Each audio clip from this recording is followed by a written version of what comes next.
नमस्कार, बहुत स्वागत है आपका म्यूचुअल फंड हेल्पलाइन में। मैं हूं आपके साथ शालिनी कपूर तिवारी। पिछले कुछ सालों में म्यूचुअल फंड में लगातार निवेश बढ़ रहा है। लोग फिजिकल सेविंग की जगह आप फाइनेंशियल सेविंग पर ध्यान दे रहे हैं। मार्केट की समझ अगर आपको नहीं है तो म्यूचुअल फंड सबसे बेहतर तरीका है निवेश का। और इसी पर चर्चा करने के लिए आज हमारे साथ जुड़ रही है certified financial adviser Poonam Rungta. Poonam, बहुत स्वागत है आपका हमारे शो में। और जैसा कि पूनम मैंने शुरू में ही कहा कि वो लोग जिन्हें समझ नहीं है म्यूचुअल फंड की, जो नहीं जानते कि किस तरह से इसकी शुरुआत करें, उन्हीं के लिए आज खास ये शो है। ABCD हम समझाएंगे इसमें म्यूचुअल फंड की।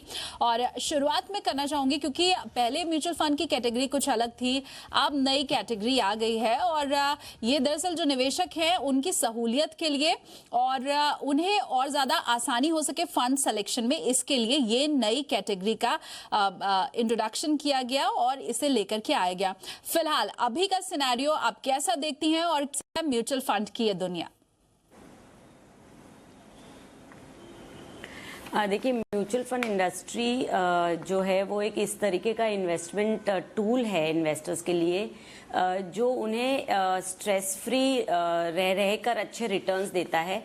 क्योंकि म्यूचुअल फंड, जैसे कि अब तो सभी को पता होगा कि ये एक ऐसा इंस्ट्रूमेंट है जहाँ पे बहुत बड़े रिसर्च होते हैं, जो एक्सपर्टीज के साथ फंड मैनेजर्स आपके पैसे को संभालते हैं। और आपको जो कैटेगरी पसंद है, जिसमें आप कंफर्टेबल है, इन्वेस्टर की हर एक का रिस्क एपेटाइट अलग होता है, हर एक की पसंद अलग होती है, तो अपनी पसंद के मुताबिक वो इन्वेस्टमेंट करते हैं थ्रू म्यूचुअल फंड। तो म्यूचुअल फंड मैनेजर उस पैसे को बहुत अच्छे से संभालता है और आपको अच्छे पैसे बना के देता है over a period of time. तो म्यूचुअल फंड एक ऐसा टूल है जिसे हर इन्वेस्टर को अपने पोर्टफोलियो में ज़रूर रखना चाहिए। इनफैक्ट मैं तो ऐसा कहूँगी कि जो भी कैटेगरी ऑफ एसेट क्लास आपको पसंद हो, जिसमें आप कंफर्टेबल हो, चाहे वो डेट हो, चाहे वो इक्विटी हो, चाहे गोल्ड मतलब कमोडिटीज़ हो, गोल्ड हो, चाहे रियल एस्टेट हो, चाहे कैश एंड डेरिवेटिव्स हो, हर चीज का जवाब आप म्यूचुअल फंड के थ्रू ले सकते हैं। और छोटे अमाउंट के साथ भी इन सभी कैटेगरीज में आप इन्वेस्ट कर सकते हैं। तो म्यूचुअल फंड को हर ही इन्वेस्टर को अपने पोर्टफोलियो में शामिल करने के लिए देखना चाहिए। लोग नॉर्मली ये समझते हैं कि म्यूचुअल फंड मीन्स सिर्फ इक्विटी मार्केट, तो ये मिथ है, ये गलतफहमी है, इसे निकाल दें। इक्विटीज के साथ सारे ही asset class mutual fund industry के पास अवेलेबल है, उन्हें जरूर एक्सप्लोर करना चाहिए। और एक एक करके इन सभी कैटेगरी के ऊपर मैं आऊंगी भी पूनम, आपसे समझूंगी कि अलग अलग कैटेगरी की क्या ज़रूरत है और किसे उसमें निवेश करना चाहिए, वो किसके लिए अच्छी होती है। लेकिन फिलहाल ये जो नई कैटेगरी फिलहाल लोगों के सामने है, जो सेबी ने अलग तरीके से कैटेगराइज किया तमाम जो फंड्स हैं, फिलहाल 36 कैटेगरी लोगों के सामने है। इसकी ज़रूरत क्यों पड़ी, एक बार मैं आपसे ये भी समझना चाहूँगी। और इसके अलावा जो तमाम कैटेगरीज हैं उन सभी की एक अलग खूबी है, तो क्या लोगों के लिए अब जो फंड्स हैं उनका चुनाव करना और ज्यादा आसान हो गया है और साथ ही कंपेयर करना भी और ज्यादा आसान हो गया है क्या पहले से? देखिए, सबसे पहले तो ये समझ लें कि म्यूचुअल फंड इंडस्ट्री एक हाईली रेगुलेटेड इंडस्ट्री है। उस इंडस्ट्री को रेगुलेट करने के लिए जो बड़े बड़े दिग्गज हैं, जैसे सेबी है, RBI है और PFRDA टाइप के सारे ही ऑर्गेनाइजेशन एक रेगुलेट करते हैं अलग अलग कैटेगरी के हिसाब से। जैसे इक्विटीज को सेबी रेगुलेट करती है, मनी मार्केट को RBI रेगुलेट करती है। तो ये रेगुलेटर्स के होने की वजह से बहुत ट्रांसपेरेंसी है इसमें, कि कॉस्ट क्या लग रही है, इसे मैनेज कौन कर रहे हैं, इनकी होल्डिंग्स क्या है। तो इस तरह की जब सहूलियत मिलती है और जब रेगुलेटर्स बहुत इसके ऊपर अपनी आय मतलब बहुत नज़र रखे हुए रखते हैं, तो जो कैटेगराइजेशन है वो बहुत स्पेसिफिक है कि फंड का ऑब्जेक्टिव क्या है, वो क्यों फ्लोट किया गया है, उसके रिटर्न्स के लिए क्या क्या तरीके के आपको कॉस्ट लगाने पड़ रहे हैं, एडमिनिस्ट्रेटिव कॉस्ट क्या है। तो इस तरीके के जब स्पेसिफिकली हर चीज़ ट्रांसपेरेंट तरीके से इन्वेस्टर को बताई जाती है, तो उनके लिए बहुत इजी हो जाता है। जैसे for example, as a investor आपको फार्मा इंडस्ट्री के ऊपर बहुत कन्विक्शन है और आप फार्मा में इन्वेस्ट करना चाहते हैं, तो आप डायरेक्टली एक फार्मा म्यूचुअल फंड चूज कर सकते हैं, एक स्पेसिफिक सेक्टोरियल फंड जो होता है। अगर आपको लगता है कि मुझे गोल्ड में इन्वेस्ट करके हेजिंग करनी चाहिए मेरे पोर्टफोलियो की, तो आप सीधा गोल्ड म्यूचुअल फंड में इन्वेस्ट कर सकते हैं। अगर आप बहुत सेफ प्ले करना चाहते हो और इक्विटी के थ्रू रहना चाहते हो तो आप सेविंग्स फंड तरह के फंड्स ले सकते हैं। आपको अगर डेट इक्विटी दोनों का कॉम्बिनेशन चाहिए, आप एक कंजर्वेटिव इन्वेस्टर हैं, तो आप बैलेंस फंड्स ले सकते हैं। तो हर तरीके के फंड्स अवेलेबल हैं म्यूचुअल फंड इंडस्ट्री के पास। तो वो अगर अलग अलग कैटेगरी में अच्छी तरीके से प्लेस करे हुए होंगे तो एक इन्वेस्टर के लिए बेहद आसान हो जाता है। बिकॉज एक लेमैन जिसे इस इंडस्ट्री के बारे में नहीं पता है, वो इन्वेस्ट जब करने चलता है तो उसके लिए अगर प्रॉपर तरीके से ये कैटेगरी नहीं लेआउट होगी तो वो उसको कंफ्यूजन होगा। और जहां पैसा इन्वेस्ट करने की बात होती है ना, तो वहां कोई कंफ्यूजन नहीं चाहिए, क्योंकि ये सबका हार्ड एंड मनी होता है। सेविंग्स करना बहुत मुश्किल होता है, बजटिंग करना बहुत मुश्किल होता है। तो हर इन्वेस्टर, हर निवेशक ये चाहता है कि उसका पैसा सही ढंग से, सही जगह से, उसकी पसंदीदा जगह पे इन्वेस्ट हो, ताकि आगे चल के उसे पैनिक ना हो। और पूनम, इसके पहले आप कह रही थी कि ज्यादातर लोग जिन्हें म्यूचुअल फंड की समझ नहीं होती वो सोचते हैं कि म्यूचुअल फंड का मतलब इक्विटी म्यूचुअल फंड ही है। तो चलिए उससे शुरुआत भी हम कर लेते हैं। इक्विटी म्यूचुअल फंड की सबसे पहले तो बारीकियां बताएं, और इसके अलावा टैक्स बचाना हर कोई चाहता है, तो टैक्स सेविंग के लिए ईएलएसएस फंड किस तरह से कारगर साबित हो सकते हैं, लोग इसमें निवेश कर सकते हैं, ये दोनों ही बातें जरा बताएं। जैसे सबसे पहले मैंने कहा कि इक्विटी मतलब म्यूचुअल फंड इंडस्ट्री के पास हर तरीके का ऑप्शन अवेलेबल है। उसी में कैटेगरी ईएलएसएस यानी इक्विटी लिंक सेविंग स्कीम की आती है, जो 100% इक्विटी में इन्वेस्ट करता है और उसके अंदर लॉक इन पीरियड सिर्फ 3 साल का होता है। एटीसी डिडक्शन के लिए आप ईएलएसएस के सिवाय कोई भी और इंस्ट्रूमेंट देखेंगे तो उसमें लॉक इन पीरियड ज्यादा होता है, यहाँ सिर्फ 3 साल का होता है। और आप इसमें और भी एक अच्छी बात है, अगर आप एसआईपी के जरिए इन्वेस्ट करते हैं तो महीने दर महीने आप टैक्स सेविंग कर सकती है। End of the financial year आपको लोड लेने की जरूरत नहीं है, और इसके रिटर्न भी आपको हैरानी होगी ये जानकर कि बाकी सब इंस्ट्रूमेंट से सबसे ज्यादा शानदार यानी डबल डिजिट रिटर्न इसमें मिले हैं लोगों को। तो ईएलएसएस एक ऐसी कैटेगरी जिससे आप टैक्स भी सेव कर सकते हैं और अच्छे रिटर्न भी पा सकते हैं। और इक्विटी म्यूचुअल फंड के बहुत सारे अलग और भी कैटेगरीज हैं जो आप अपनी पसंद से इसमें कैटेगरी चुन के निवेश कर सकते हैं। जैसे आप लार्ज कैप यानी जो शेयर मार्केट की सबसे बड़ी बड़ी कंपनीज है जिनका कैपिटल साइज बड़ा है, उनमें निवेश करना हो तो आप लार्ज कैप फंड चूज कर सकते हैं। अगर आप अग्रेसिव इन्वेस्टर हैं तो आप मिड कैप कैटेगरी जो छोटी छोटी कंपनीज है उनमें कर सकते हैं। और आप सोचते हैं कि इंडिया की ग्रोथ स्टोरी बहुत अच्छी है और आगे चल के 15-20 साल में जो बहुत ही स्टार्टअप्स हैं, छोटी कंपनियां बहुत बड़ी होंगी, तो आप स्मॉल कैप भी चुन सकते हैं। सो कहने का मतलब है कि आप जो भी चाहें उस तरीके से अपने माइंडसेट को एक अंजाम दे सकते हैं कि हाँ, आप इंडिया की ग्रोथ स्टोरी में किस तरीके से भागीदार होने चाहिए। साथ ही आपका जो टाइम होराइजन है फाइनेंशियल प्लानिंग के हिसाब से, आपके जो गोल्स है उसके आप स्पेसिफाई जब करते हैं, तो हर निवेशक की लाइफ में time to time different goals आते हैं। उन गोल्स को पूरा करने के लिए आप के पास किस तरीके का आपको रकम चाहिए, उस हिसाब से हम बैकवर्ड प्लानिंग करके इन्वेस्टमेंट शुरू करते हैं। तो जो इक्विटी इन्वेस्टमेंट है उसमें आप आगे चलें तो उसमें सेक्टोरियल फंड भी हैं। जैसे हमने भी फार्मा की बात की, वैसे आप इंफ्रास्ट्रक्चर ले सकते हैं, मीडिया एंड एंटरटेनमेंट ले सकते हैं, बैंकिंग सेक्टर ले सकते हैं, जिसमें आपको कन्विक्शन हो वो आप चूज कर सकते हो according to your risk appetite. इस तरह बहुत सारे इक्विटी फंड्स हैं, जो भी आपको सूट करें उसे आप बहुत आसानी से निवेश शुरू कर सकते हैं। पूनम, एक चीज मैं और आपसे समझना चाहूंगी, जैसा आपने कहा कि इक्विटी म्यूचुअल फंड में जो रिटर्न होता है वो डबल डिजिट होता है, तो मैं चाहूंगी कि आप हमारे व्यूवर्स को ये भी बताएं कि इसमें रिस्क फैक्टर कितना होता है, क्योंकि बहुत से लोग लालच में आकर के अपनी पूरी रकम इक्विटी म्यूचुअल फंड में ही लगा देते हैं या मार्केट में लगा देते हैं। तो किस तरह से इसमें रिस्क फैक्टर है वो बताएं, और कितना % अपने पोर्टफोलियो में आपको इक्विटी म्यूचुअल फंड को देना चाहिए, और कितना लॉन्ग टर्म या शॉर्ट टर्म क्या आपका लक्ष्य होना चाहिए जब आप इक्विटी म्यूचुअल फंड में पैसा लगा रहे हैं। इक्विटी म्यूचुअल फंड में डबल डिजिट रिटर्न जरूर मिलता है, पर यहाँ हर निवेशक ये ध्यान रखे कि ये over a period of time मिलता है। आज आपने पैसे लगाए तो आपको 1 साल के अंदर ये रिटर्न नहीं मिलेंगे। इनफैक्ट इसमें आपके पैसे डूब भी सकते हैं। तो आपको एक long term horizon, minimum 5 to 7 years का होराइजन रखना होगा, और इस बीच आपको पैनिक ना करते हुए इसमें निवेश बनाए रखना होगा।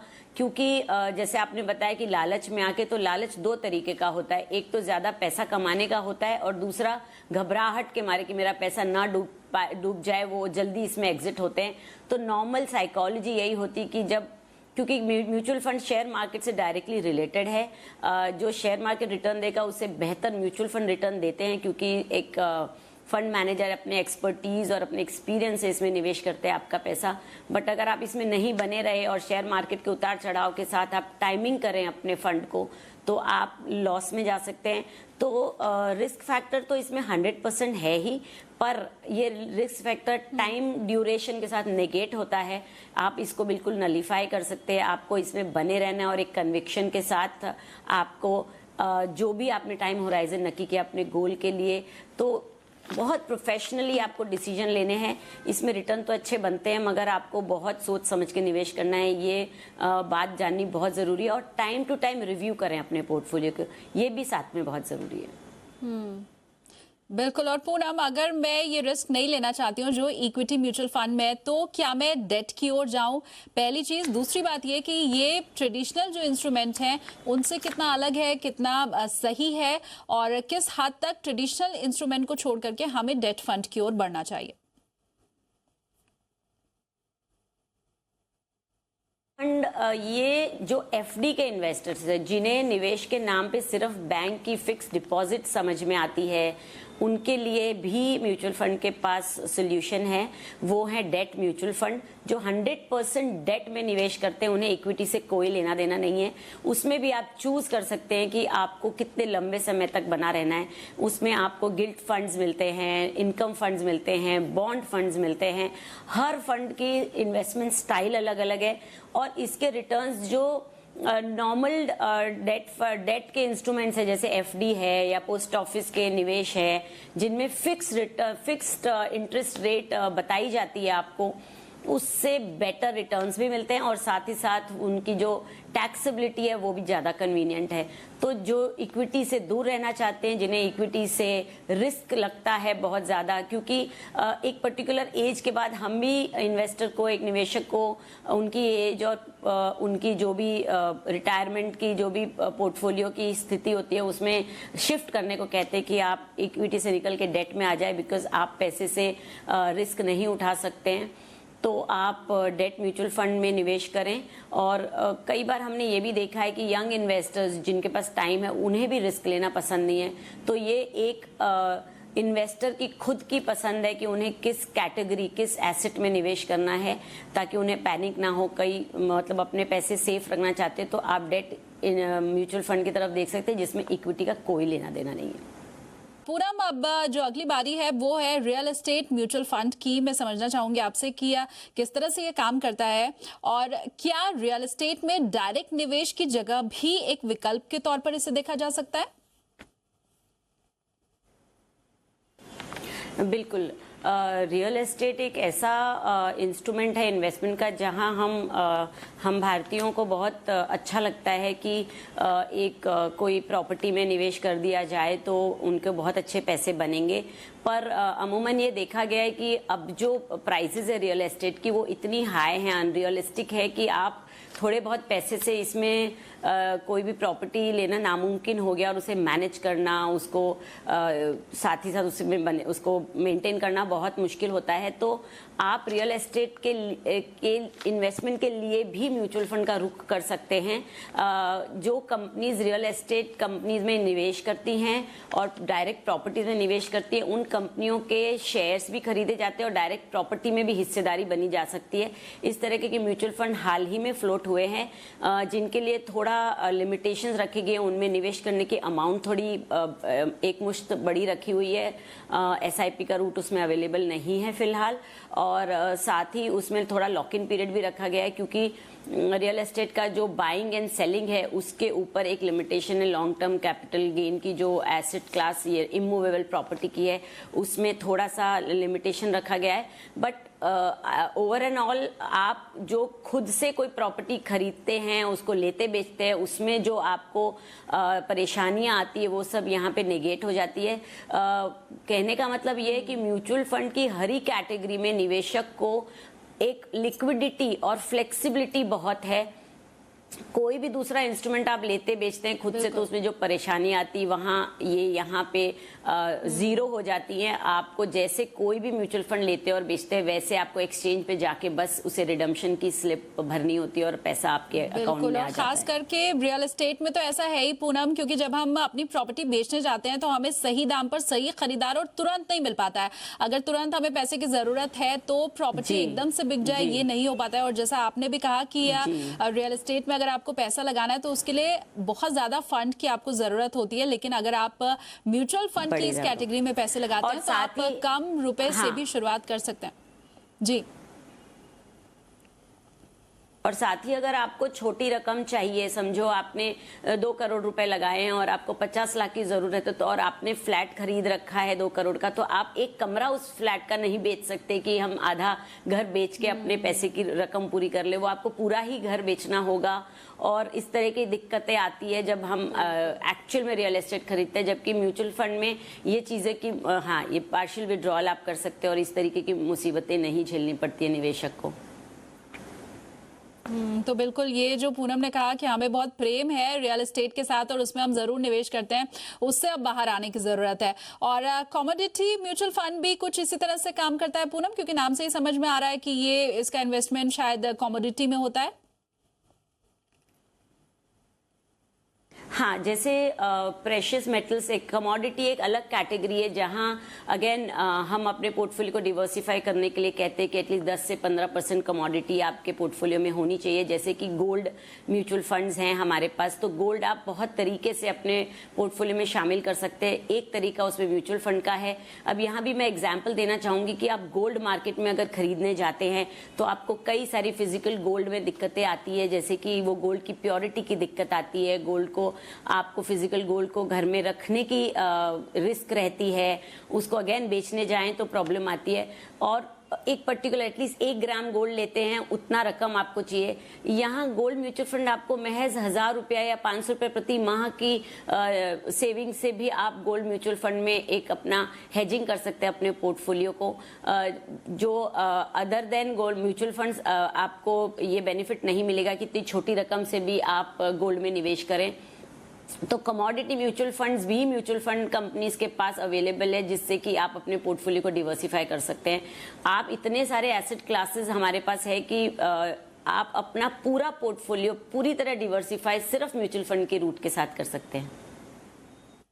और आपको फिजिकल तौर पर उसको रखना भी नहीं होगा अपने पास, क्योंकि म्यूचुअल फंड को संभालना सहेजना बहुत आसान है रेदर देन गोल्ड और real estate. Poonam, cash mutual fund की भी मैं यहाँ पर बात करना चाहूंगी, क्योंकि जैसे रियल एस्टेट म्यूचुअल फंड और कमोडिटी म्यूचुअल फंड में तो हमें नाम से समझ आ रहा था, लेकिन कैश म्यूचुअल फंड से ठीक ढंग से नाम से समझ नहीं आता कि ये किस ढंग से काम करता होगा, तो प्लीज इसके बारे में भी बताएं। कैश म्यूचुअल फंड ये सबसे पॉपुलर कैटेगरी है म्यूचुअल फंड की।